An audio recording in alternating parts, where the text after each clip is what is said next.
Protest में आपने भी आह्वान किया है, आप लोग भी शामिल हुए हैं, पीड़िता खुद जंतर मंतर पहुंची है, क्या कहना चाहेंगे? मैं ये कहना चाहती हूँ, I support Sandeep Sengar, sorry, I support Kuldeep Sengar. एक बार फिर ले लेंगे मैम। हाँ। फिर से काट। मैम, पीड़िता खुद यहाँ पहुंची, उनकी माँ भी काफी ज्यादा परेशान है, आप क्या कहना चाहेंगे इसमें? मैं बिल्कुल पीड़िता के साथ खड़ी हूँ, लेकिन यहाँ आने का जो उद्देश्य है वो ये है कि I support Kuldeep Sengar. Bail उनका अधिकार है और जितनी सजा उनको काटनी थी, 8 साल की सजा उन्होंने काट ली है। पीड़िता के मैंने कई बयान सुने हैं जो कहती है कि जज साहब ने पैसे खा लिए, कहीं पे वो करोड़ों की बातें कर रही है कि जज साहब ने 50 करोड़ रुपए खा लिए, कहीं कुछ कह रही है, कहीं कुछ कह रही है। तो जुडिशरी पे हम सबको पूरा विश्वास है। ये देश इमोशन से नहीं चलता, संविधान से चलता है। और हमारे प्रिय नेता राहुल गांधी संविधान की किताब लेके पूरे देश में जाते रहते हैं और बोलते हैं कि संविधान से चलता है देश। लेकिन ये दिल्ली हाई कोर्ट का जो फैसला आया, उसके बाद उन्होंने जो रवैया किया है, जो दिखा है हम सबको, वो बहुत निंदनीय है। एक मिनट भाई, मैम, कहीं ना कहीं न्यायपालिका का डिसीजन है, आपको न्यायपालिका पे विश्वास नहीं है या उसकी प्रक्रिया पे विश्वास नहीं है? क्योंकि इन मामलों में थोड़ा समय लगता है, गलत है, लेकिन आप फिर भी कहीं ना कहीं कटघरे में आ जाएंगे ऐसे। देखिए, कुलदीप सेंगर को अदालत ने बरी नहीं किया है, कहीं पे भी इनोसेंट नहीं कहा है, अपील की जा सकती है। लेकिन इस पे इतना ह्यू एंड क्राई क्यों, इतना बवंडर क्यों मचा है? आखिर दिल्ली हाई कोर्ट का ये फैसला था जो हम सबको मानना चाहिए।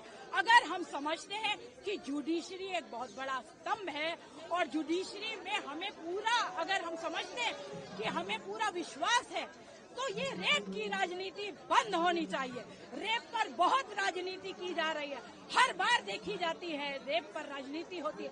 रेप एक ऐसा बहुत ही सेंसिटिव इश्यू है, पीड़िता को जरूर न्याय मिलना चाहिए। मैं पीड़िता के साथ खड़ी हूँ, लेकिन मैं हाई कोर्ट के जो फैसला है उसके साथ भी खड़ी हूँ। सोचा समझा फैसला है, बिल्कुल सही फैसला है।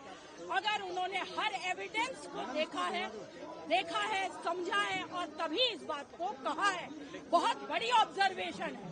लेकिन मैडम, पीड़िता की मां का ये भी कहना है कि हम लोग असुरक्षित महसूस कर रहे हैं, पुलिस वाले मेरे घर के आसपास कई बार नहीं होते हैं, 4-4 गुंडे मेरे घर में घुस गए थे। ऐसे माहौल में फिर से बेल मिलने पर तो परिवार घबराएगा ना। देखिए, सब कुछ स्पष्ट कर दिया है कोर्ट ने। कोर्ट ने ये साफ साफ कहा है कि पीड़िता की सुरक्षा की जिम्मेवारी है और ये जिम्मेवारी पुलिस की है। पीड़िता की माँ क्या कह रही है, उनको जो फियर है वो मैं समझ सकती हूँ, लेकिन इस तरीके से देश इमोशन से नहीं चलता। जंगल राज नहीं है, ट्रायल कोर्ट में ही होती है।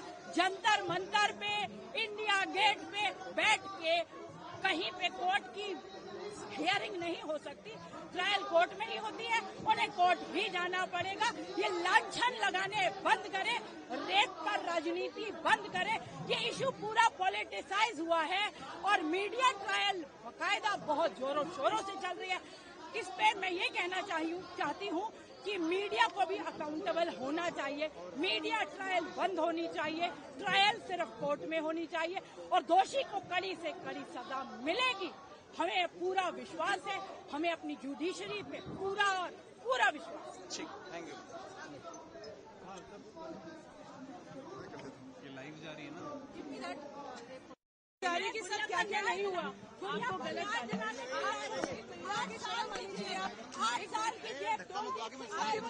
की जेल, सुप्रीम कोर्ट ने उसको कन्विक्ट किया है, जुडिशरी कोर्ट ने उसको किया है। ये गलत बात है, आपको शर्म आनी चाहिए, बहुत शर्म। पॉलिटिक्स साइड आप कर रहे हैं, 8 साल की सजा पूरी आप कर रहे हो। आई support Kuldeep Singh Sengar, shame on you, shame on you, shame on you, shame on you, shame on you, shame on you, shame on you, shame on you, shame on you.